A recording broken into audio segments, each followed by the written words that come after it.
Hi, my name is Anawan Klanhun, and I'm going to present about the energy storage system for renewable electricity generation, a feasibility analysis case study in Thailand. Yeah. As the world population grows, the energy demand is growing significantly. Renewable energy such as solar power or wind power is the solution to the growing energy demand. However, solar power or wind power rely heavily on sunlight and wind, leading to the fluctuation in power generation during the peak condition. To address this challenge, an energy storage system is introduced which aims to improve the reliability in power output by storing the excess energy generated during the peak condition and distribute them during the off-peak. This way, the energy from the fluctuation in power output can be recovered and thereby enhancing the power quality and stabilizing power output. However, the problem with energy storage system is the lifetime of the battery, which over time has to be replaced several times. Therefore, the questions come down to the economic viability of the storage system, whether it is worth investing or not. Therefore, this study aims to perform a feasibility analysis on the different types of energy storage system. Now, for the literature review, there are many energy storage technology that needs to be considered. The energy storage technology can be categorized based on its storage mechanism, which is mechanical energy storage, electrical, and chemical energy storage.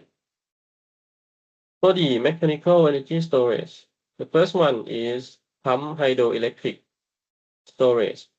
This technology, the electricity generated during the off-peak is used to pump the water to store at the higher level of reservoir and store as the potential energy. During the peak condition, uh, during the peak condition, the hydro turbine is generate the electricity from the stored water.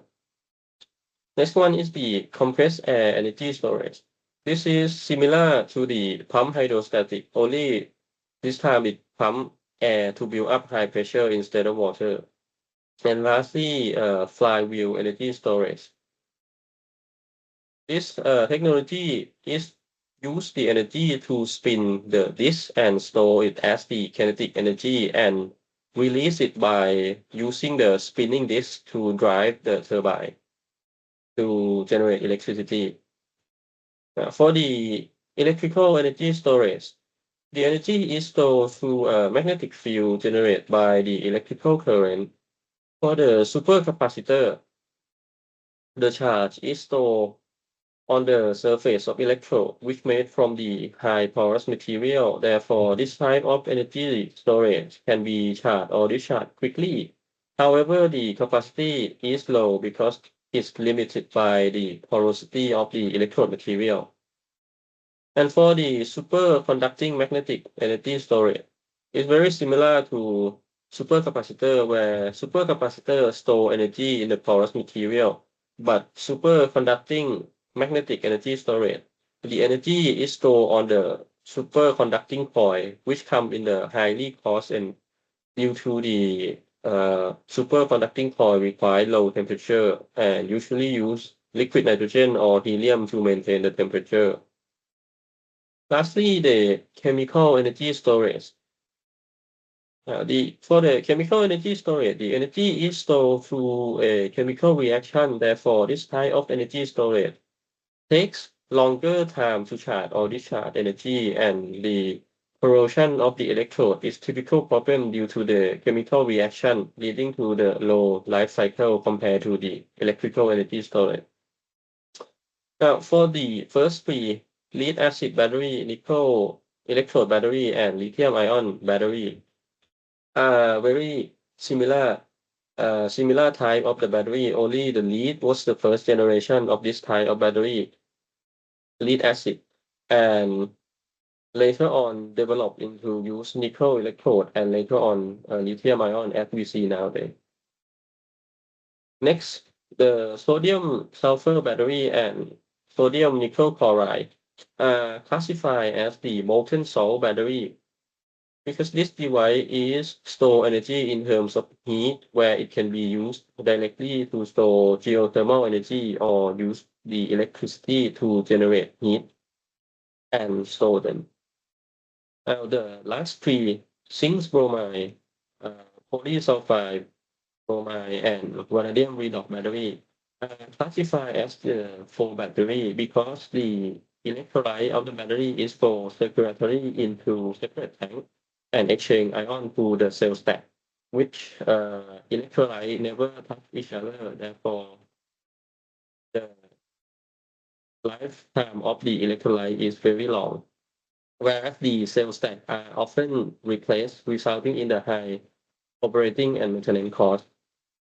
In summary, uh, you notice that many energy storage technology require secondary method for storage mechanism, such as using electricity to convert the electricity to other types of energy and then use the turbine to convert it back to the electricity, which require a large operation and unit operation. Therefore, in this study, I will only select from the technology that not require large operation or secondary storage mechanism, which is lithium, traditional lithium ion battery due to the high energy density, long life cycle, and inexpensive compared to the other conventional battery.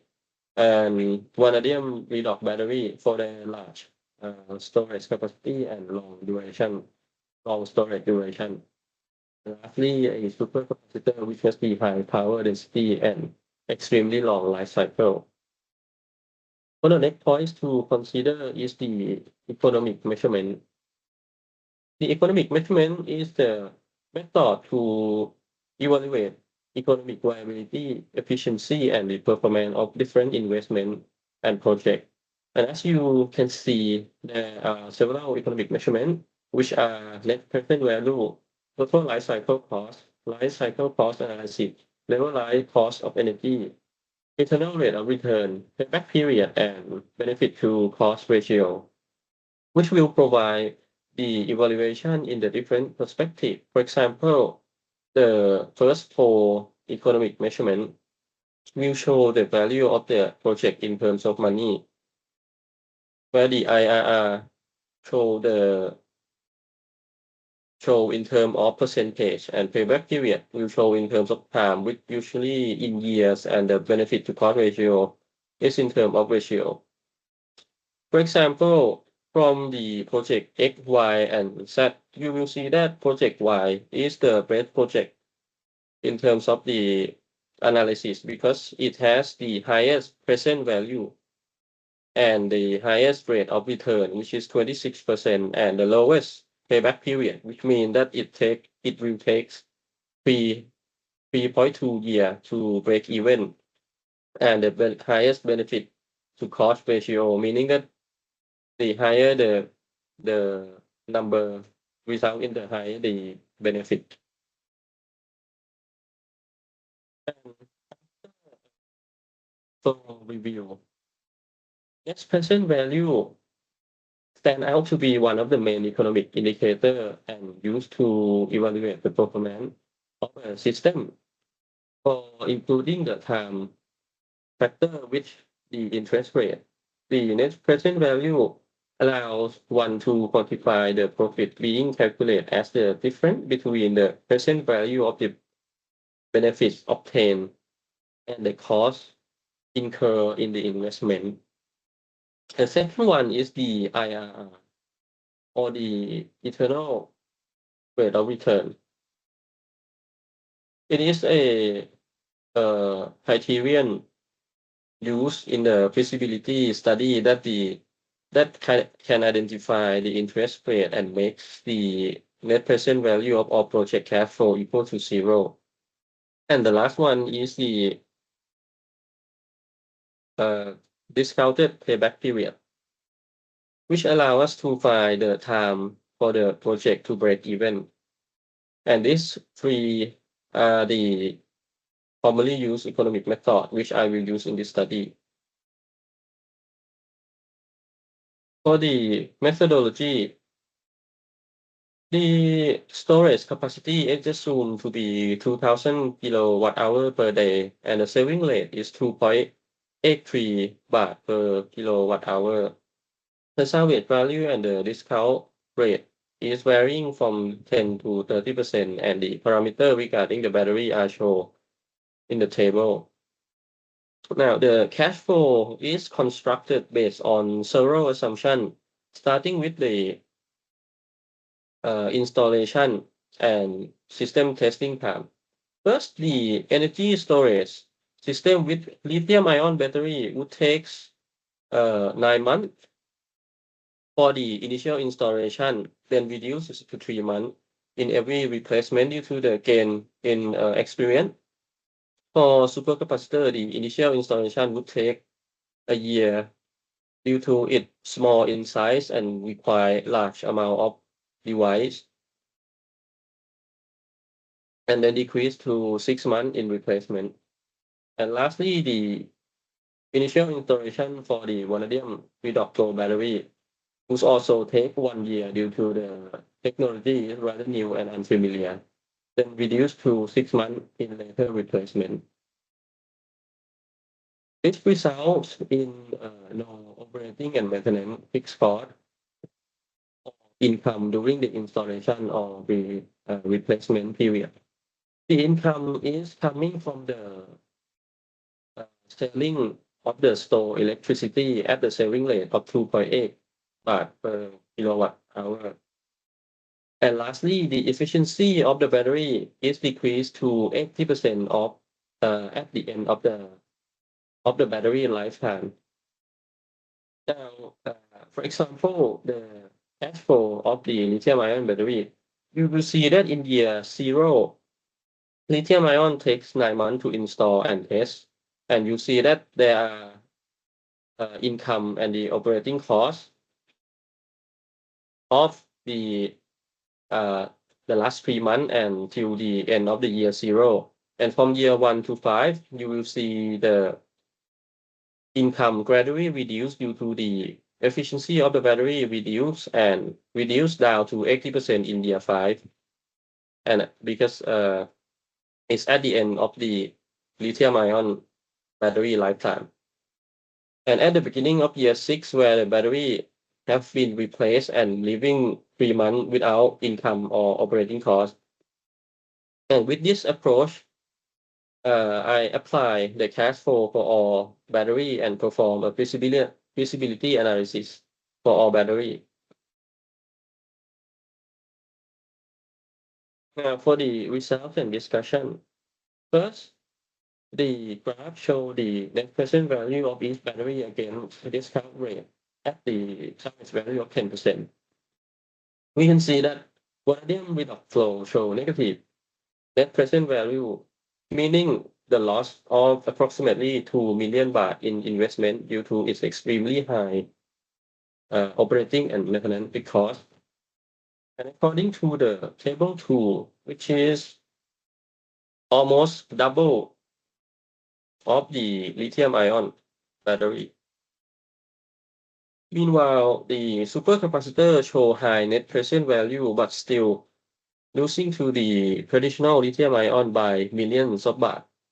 This is due to the significantly high in energy cost of the supercapacitor, which is shown in the table, which is approximately 5 times higher than the energy cost of lithium-ion battery. Moreover, the supercapacitor is known for having low energy density, resulting in the high number of supercapacitor required to reach the capacity of 2,000 kilowatt hour. Next, the graph show the net present value against various discount rate and salvage value. It can be seen that lithium-ion and vanadium redox flow are slightly affected by the salvage value.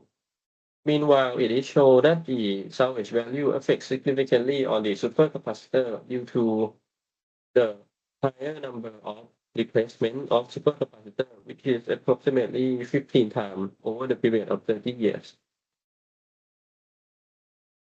The next graph shows the discounted payback period of lithium-ion and supercapacitor. It can be seen that the system with lithium-ion battery has lower payback period by more than a year compared to the supercapacitor. This means that the system with lithium-ion will break even a year faster than the system of supercapacitor.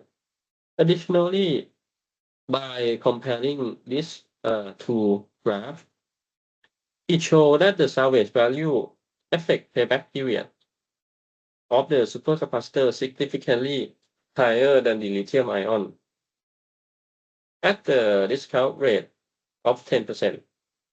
It can be obtained that by increasing the salvage value from 10 to 30, the payback period of lithium ion reduced slightly more than a month, whereas the supercapacitor, the payback period decreased approximately 6 months. This can be explained by the short lifetime of the supercapacitor, which is only 2 years, resulting in the frequent replacement of the system. Therefore, the higher the salvage value of the supercapacitor, the better. Now, from the table 3, it can be seen in terms of percentage that the traditional lithium-ion battery has the highest IRR value, showing the benefit of investing in the lithium-ion battery system to be higher than the other by 29% at the salvage value of 10%. And since lithium-ion has been commercialized and used longer than supercapacitor or vanadium redox flow battery, therefore it is more common to see the lithium-ion battery with higher salvage value than the rest, and typically vanadium redox flow battery. Since the technology is modern, therefore the research for method of recycling or destroying of the used device is not advanced, resulting in the low salvage value. Therefore, the table 4 will show the summarized analysis at which the salvage value of lithium ion is the highest, which is 30%, and supercapacitor is at 20%, and vanadium redox flow is at 10%. You will see that the energy storage system with traditional battery lithium ion is more profitable than others in terms of internal rate of return, net present value, or discounted payback period, while the energy storage system with the vanadium redox flow is not feasible at all. Next is for the hybrid system. It can be obtained in table 5 that the amount of supercapacitor in vanadium redox flow battery affect significantly with an increase of 26%, but affect negatively affect lithium ion with a slightly reduction of 8.8%. Moreover, at this figure, these two graphs show the net present value and the discounted payback period of the hybrid energy storage system. It can be seen that the net present value of the lithium ion is gradually reduced with the increasing in the percentage of supercapacitor, and the discounted payback period is only increased approximately 6 months over the change in supercapacitor. On the other hand, for the supercapacitor improve the net present value of the vanadium redox flow in millions of baht. However, the discounted payback period at the 50% of the supercapacitor show that it will take the system approximately 137 years to break even. Even though the hybrid hybrid system is a huge improvement for the vanadium redox flow, but still the vanadium redox flow is still the infeasible.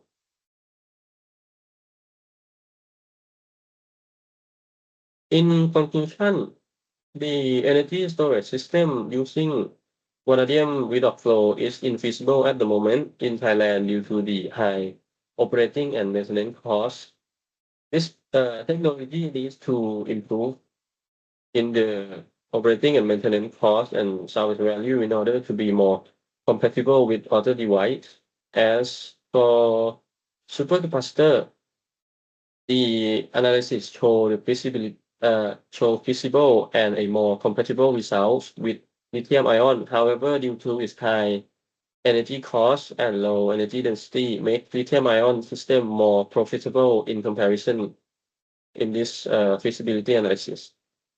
On the other hand, hybrid energy storage system or supercapacitor combined with vanadium redox flow show a significant improvement in internal rate of return net present value. Nevertheless, the system is still infeasible as the discounted payback period show 135 year to break even at the basic discount rate of 25%. On the other hand, a hybrid system of supercapacitor combined with the lithium ion show slightly negative result with around 600,000 baht in the reduction of net present value and the 6-month extended in the discounted payback period. And this brings me to the end of my presentation. Thank you.